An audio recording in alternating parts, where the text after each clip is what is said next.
Hello, everyone.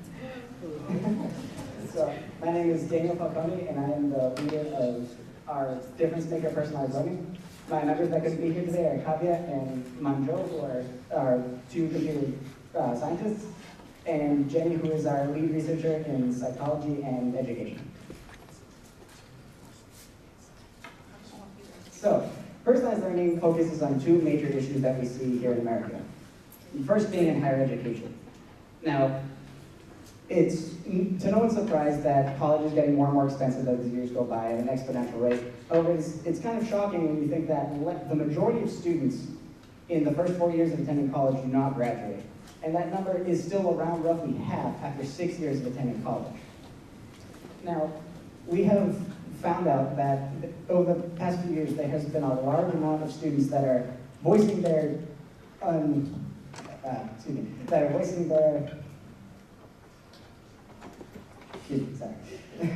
are voicing their opinions on how they're dissatisfied with the level of personalization and effectiveness of such administrative dependencies such as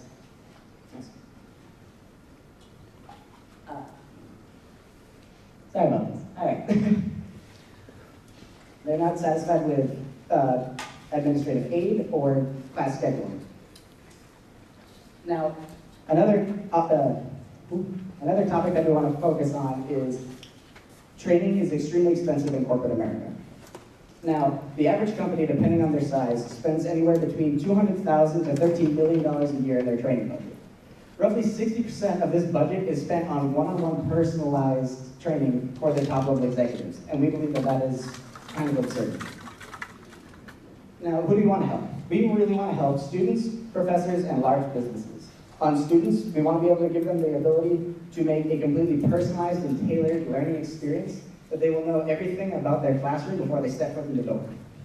For professors, we want to be able to give them the tools needed in order to keep tabs on the 150 some odd students they have each year by getting automatic feedback on how students are doing in the class and what they would like to see differently.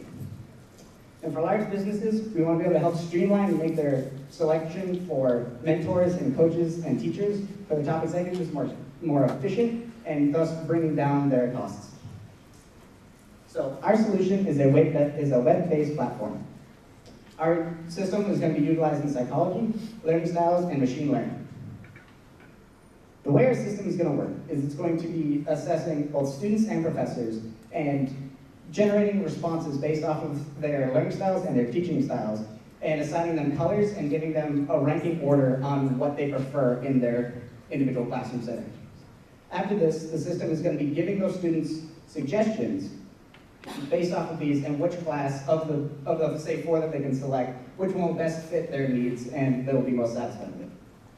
On the professor side of things, the professor is going to be able to automatically poll their class on a weekly basis and gather a statistical graphical amount of reviews from their students saying whether they're satisfied with the amount of effort that the teacher's doing and they understand the concept well, or for example, if 25 out of 30 students are struggling but they would like to see more problems in the board and math class, the professor will now know this without having to individually go to all of their students. So we don't have any direct competitor, but the closest one we can think of is Rate My Professor. It's a very popularly used website among students when selecting their professors. However, we think that they are extremely biased in their reviews and that the majority of students that use these are generally either completely one side of the spectrum or the other. They either loved the professor and they got a good grade and they rated them very highly, or they did poorly in the class and then said that it was all the professor's fault with taking no responsibility on themselves. And we think that an unbiased and very data-backed approach is a much better solution.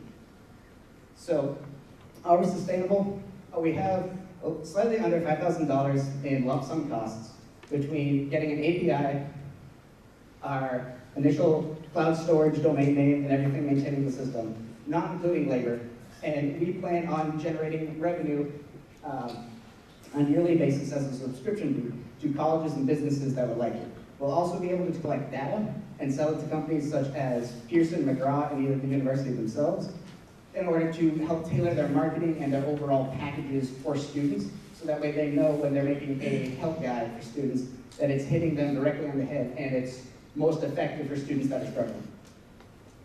Now, looking forward, assuming we are able to approach these two markets and access a measly 1% of each market, we will generate between $1 to $8 million respectively each year. Thank you.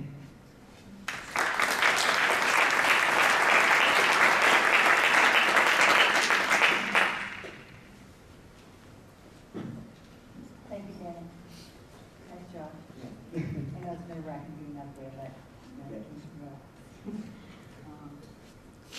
so I think so the question I would have is just as you're going out there, personalized learning, and I think it's a great concept, but I'm just struggling in my brain with understanding how personalized can you get, but yet still meet the requirements of of your course of study, and how difficult that is to administer and manage, at the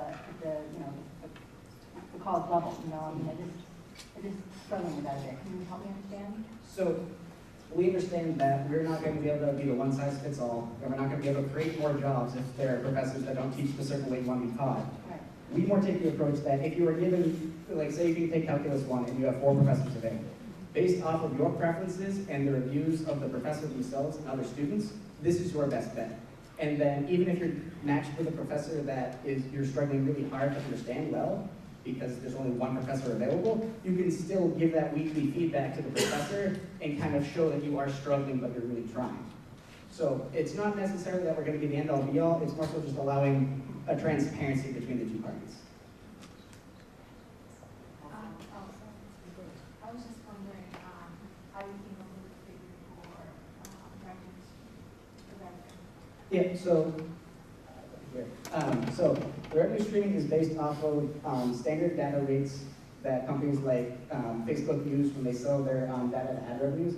Because we are using extremely specific data sources for companies like McGraw, we can charge a slightly higher premium than the average ad user. However, we still like to lowball our estimates, so we went on the medium end of data revenue. And then for the subscription fee, we were mainly comparing ourselves to companies like Blackboard and Moodle, because eventually in later demos, we'd like to completely replace those operations, because from a student perspective, we think that there's a lot of things that can be done to fix all the flaws in the ineffective systems that are in place. And so that's based off of those numbers. The actual subscription fee amount is very negligible to us, because we're not about, while we can be very profitable, no one in our team is in it for the money. We see that there's just an issue with current academia, and with more and more students going to higher education, we just want to make a market so that way it's more personalized and that students are getting more for their dollar value, with college becoming more and more expensive. My question is there a way to guarantee that the professors aren't penalized when some students that didn't like their grade? I see that being a big problem with this. In what's in the reviewing section? Yeah. So when you go on the professor's page, you'll be able to see how the professor answered their, say, 5 questions on how their teaching style is conducted. And then students can go on and say how they felt that they conducted their classroom. There's no way that they can say, I did or dislike this professor. It's extremely objective with, if the professor is extremely lecture-based, they were lecture-based. There's no, if I disagreed with the professor and how they taught, it doesn't mean that that's not what they conducted.